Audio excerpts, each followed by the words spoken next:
un site internet? Ouais. On va checker vos dates. Checker Watch nos and dates note. à toutes les semaines.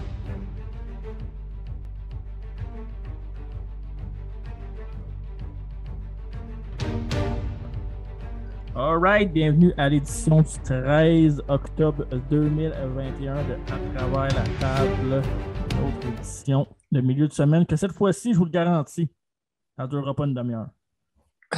Ouais.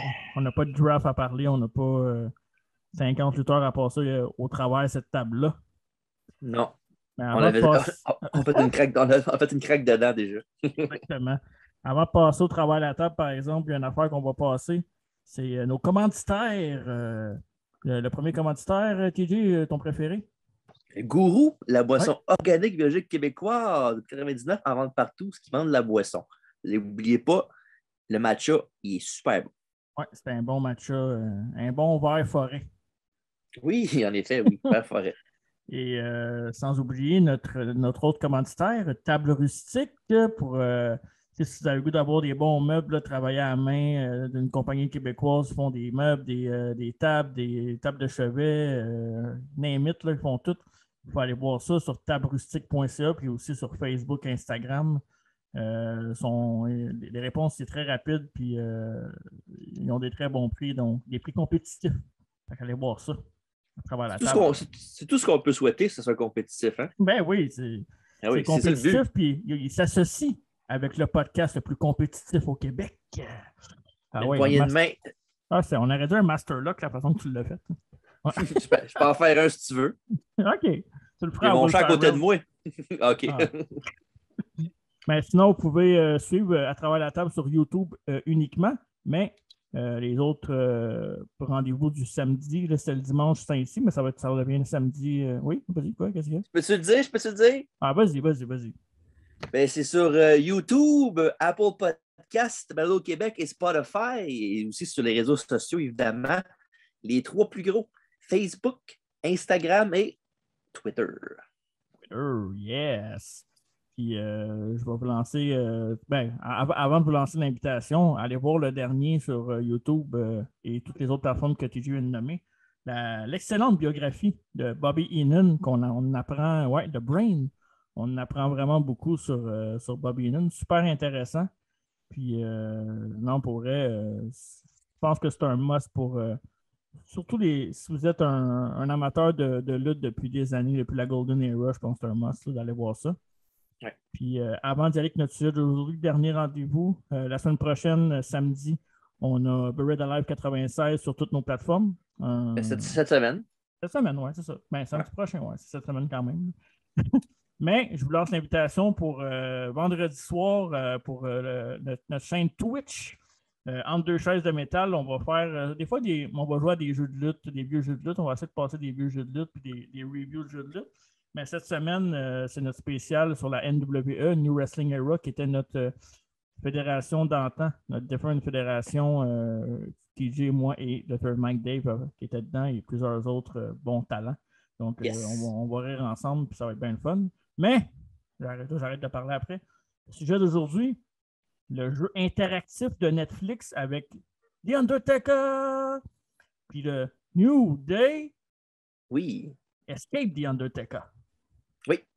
Ouais, fait que c'est ça. Genre un film quand même léger, là, si on veut. Là. Oui, c'est dans l'horreur un peu, mais c'est quand même, c'est pas hardcore. C'est juste un film pour toute la famille. Là. Ouais, il n'y a pas vraiment de scare jump non plus. Là, non. Moi, ce que j'aime vraiment de ce truc-là, c'est que ça reste dans l'ambiance Undertaker. New Day sont comiques, mais pas trop. Il y a un juste milieu. Là. Fait que je sais pas pourquoi ça me fait penser un peu, peut-être un petit peu plus dark, mais un peu genre les films Scooby-Doo hein, dans le temps. Oh, les mystères de Scooby-Doo. Hein. Ouais, ça ressemble moi je trouve que ça ressemble un peu à ça, niveau filler un peu, la façon que c'est fait. Vous devez jouer avec votre console pour écouter le film parce que vous avez des choix interactifs à faire. Pour ceux qui s'intéressent un peu plus au cinéma, c'est vraiment une mode qui s'en vient de plus en plus populaire. Netflix avait sorti d'ailleurs un autre film, peut-être même deux, mais un autre film que je me souviens sur l'univers de Black Mirror, où ce que tu devais faire des choix interactif assez. C'est pas mal plus hardcore, là, parce que Black Mirror, c'est un petit peu plus violent dans les choix. Tu avais des meurtres et tout ça. Là. Mais ouais, c'est ça. Là, c'est un petit peu plus léger qu'Undertaker, mais ça respecte quand même l'univers du Deadman. Ouais, puis il y a une couple de Easter eggs aussi qui sont intéressants là, pour les fans de lutte, parce qu'évidemment, on ne se le cachera pas que le 3/4 du monde qui regarde ça, c'est des fans de lutte. Là. Ouais. Mais Puis, non, il y a des bons Easter eggs. Là. Maintenant, il y a un cadavre dans la morgue de Taker. Puis c'est Isaac Income DDS, c'est un clin d'œil au personnage de Kane avant. Personnage de dentiste. Oh, TJ, tu viens de... ceintures. Ouais. T'avais oui, quoi? Non, t'avais bugué. Ouais. Ça. Il y a Biggie qui arrive dans une pièce, puis il y a des ceintures qui sont là, puis il dit j'en aurais besoin d'une, moi avec. Puis évidemment, on sait ce qui est arrivé vers après. Il a gagné, mais j'ai vu par la suite que c'était pas voulu, là, si c'était une coïncidence. Là.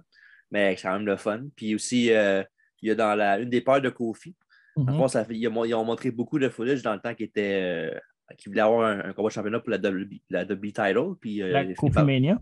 Oui, avec M. McMahon qui disait que c'était un B+ player, puis tout ça, puis il y avait des flashbacks à ça, puis il y avait une option que tu pouvais tourner méchant, puis Kofi Kingston devenait possédé, puis elle avec Taker. Oui, moi j'ai pris cette option-là pour Kofi Kingston. Puis j'ai le premier, c'est la conquête de l'urne. Fait que le premier segment que j'ai fait, moi c'était avec Biggie, puis j'ai réussi à sortir avec l'urne, qui est l'exploit que tu dois réussir. Mais en même temps, il n'y a pas de bonne mauvaise décision, oui, mais si tu peux tout essayer, tu peux. En une demi-heure, 1 heure, tu peux quand même faire les 3 assez facilement. Hein. Moi, ça m'a pris 2 shots pour me rendre avec l'urne. Ouais, c'est ça. Le premier coup, je suis sorti, mais j'avais pas l'urne, puis il a dit ah, ben t'as pas l'urne, fait qu'il faut que tu retournes. Ouais. Mais le deuxième coup, je pense que le premier coup que j'avais fait, c'était avec Woods. Puis après ça, c'était avec Biggie. J'ai pas fait Kofi, moi. OK. Puis, moi, je trouvais ça intéressant avec Woods parce que, Wood avait déjà été possédé par Wyatt. Aussi, il y avait une storyline dans ce style-là. Fait que le fait de le voir dans ce genre de truc-là, je trouvais ça intéressant. Puis, pour vrai, c'est pas un secret pour personne qui connaît la lutte. Les New Day sont divertissants. Puis, je pense pas qu'il aurait pas avoir un meilleur fit. Ceux qui n'aiment pas, mettons, ça, il faut vraiment être de mauvaise foi là, parce que, c'est léger, c'est un divertissement.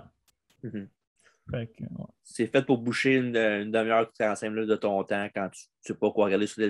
Des fois, il y a beaucoup de monde qui sont sur Netflix et ils ne savent pas quoi regarder. Puis voir juste le nom d'Undertaker dans Netflix, quand on est fan de lutte, ça peut être accrocheur.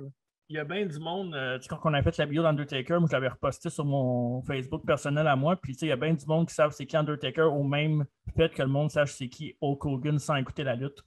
Fait que, en même temps, si tu regardes ça, ça donne un autre public cible aussi parce que ça va dire Undertaker il est là-dedans. Fait que, c'est qui ces gars-là? Ils sont divertissants. Fait qu'ils vont peut-être écouter Raw, SmackDown, je ne suis pas temps plein, mais ça va peut-être les inciter aussi en même temps. Non, c'est sûr. Peut-être plus pour New Day que Taker. Là. Ouais, ben non, c'est ça, ouais. Mais sinon, moi j'ai bien aimé ça. Là. Je trouvais que ça se rapprochait des matchs cinématiques qu'on a vus dans les dernières années. Puis je suis pas contre qu'il y ait d'autres choses comme ça. Puis là, c'est plate un peu parce que c'est plate. Dans le sens que les personnages un petit peu plus dark sont à AEW maintenant. Si tu regardes avec Malachi Black puis Sting, Darby Allin, qui pourraient faire des très bons trucs comme ça, mais je suis sûr que ça va venir aussi du côté d'AEW à un moment donné. Mais ça, le premier nom que j'ai pensé quand j'ai vu ça, je disais, il me semble qu'il aurait été nice que Bray Wyatt serait encore là-bas, qu'il aurait fait un affaire de même. Ça aurait été vraiment, vraiment intéressant. Là. Bray Wyatt, c'est le genre de gars qui, même sans compagnie de lutte, il pourrait s'associer à Netflix pour faire une affaire d'horreur assez facilement. Oui, mais ça aurait été un gros plus d'être associé avec WWE en partant, là, anyway. Oui, ça aurait été plus facile pour lui aussi. Ouais. Fait que sinon, c'est ça. Le film, comme on l'a dit, c'est léger. Tu écoutes ça pour peut-être une demi-heure, 3/4 d'heure, puis après ça, tu passes à autre chose. Mais c'est quand même le fun le temps que ça dure. Là. C'est divertissant. Il y a des callbacks le fun, puis c'est drôle, en même temps, c'est peurant. C'est très bon. C'est le genre d'affaires qu'on n'avait pas la chance d'avoir quand on était plus jeune avec une autre génération de lutteurs, qu'on aurait trippé bien raide d'avoir une console puis jouer, mettons, un film interactif avec Golden Era, exemple. Ouais. Mais c'est ça. On est dans une autre époque puis on est rendu là. Puis j'espère qu'ils vont peut-être en faire d'autres styles. Mettons, peut-être avec Jinder Mahal, peut-être qu'ils pourraient faire un bon match de lutte une fois de temps en temps. Une affaire de même. Tu veux dire le prochain King of the Ring, c'est ça? Ouais, c'est ça, le prochain King of the Ring. Ouais. On en va en reparler la semaine prochaine. Faudrait pas que ça arrive, hein? Non, ça n'arrivera pas. Je pourrais être gay. Je suis confiant à 100% que ça n'arrivera pas. All right. Fait que tu le conseilles, Oui, Escape je the le Undertaker? Ouais. Ouais, je le conseille fortement. Comme j'ai dit, c'est pas trop long, puis on Ouais. s'ennuie pas. Parfait. Fait que, all right, tu vois, on était efficace cette semaine. Bang, bang, bang. C'est un Ouais, sujet mais plus là, facile, là, plus ouais, léger. c'est ça. C'est ça. Un sujet plus léger. Fait que, Ouais. all right. Le prochain rendez-vous, ça va être vendredi, si vous avez une chaîne Twitch, venez nous voir. On va avoir bien du fun. Puis, on va le faire une fois de temps en temps quand on va tourner parce qu'on tourne Flash News. Là, des fois, on tourne les podcasts le vendredi soir. Fait que, après, on est tous là. Fait que c'est plus facile pour faire de quoi. Puis, tu sais, on se l'a déjà dit qu'on voulait on commentait des matchs de la WWF ou WCW, des vieux matchs. C'est le genre de truc que sur Twitch, c'est la meilleure affaire à faire. Puis on va le partager aussi sur notre page Facebook et YouTube. Pour ceux qui n'ont pas Twitch, ils vont pouvoir le voir quand même. C'est pas un problème. Puis samedi? Samedi, c'est Bird Alive in Your House qu'on review. Puis à travers la table la semaine prochaine, ben, on n'est pas très content d'en parler, mais on n'aura pas le choix. On va faire un petit preview sur Crown Jewel. Une bonne carte, par exemple. Oh non, côté carte, il n'y a rien à envier. Presque une carte Mania, là. Ouais, c'est une carte de WrestleMania, mais en tout cas, on va en parler la semaine prochaine. On va faire un preview de ça. Puis il y a des grosses chances que notre podcast la semaine prochaine soit un review de Crown Jewel. On ne sait jamais. Peut-être qu'on a d'autres choses qui vont arriver entre-temps. On ne sait pas, mais pour l'instant, ça semble être sur le programme. Et on espère tous que Jinder Mahal va être champion du King of the Ring. C'est pas mal le seul qui espère ça, je pense. Parfait. Et l'autre semaine d'après, ça va être Halloween avec 98, possiblement, là, tout dépendamment À la fin du mois, là, on essaie de coïncider avec le 31 octobre, on va essayer le plus possible. Là. Ouais. Fait que, all right. Fait que merci d'avoir été là. Puis, à samedi, vendredi, samedi, anytime. On se voit en fin de semaine. On se voit en fin de semaine. Allez, bah.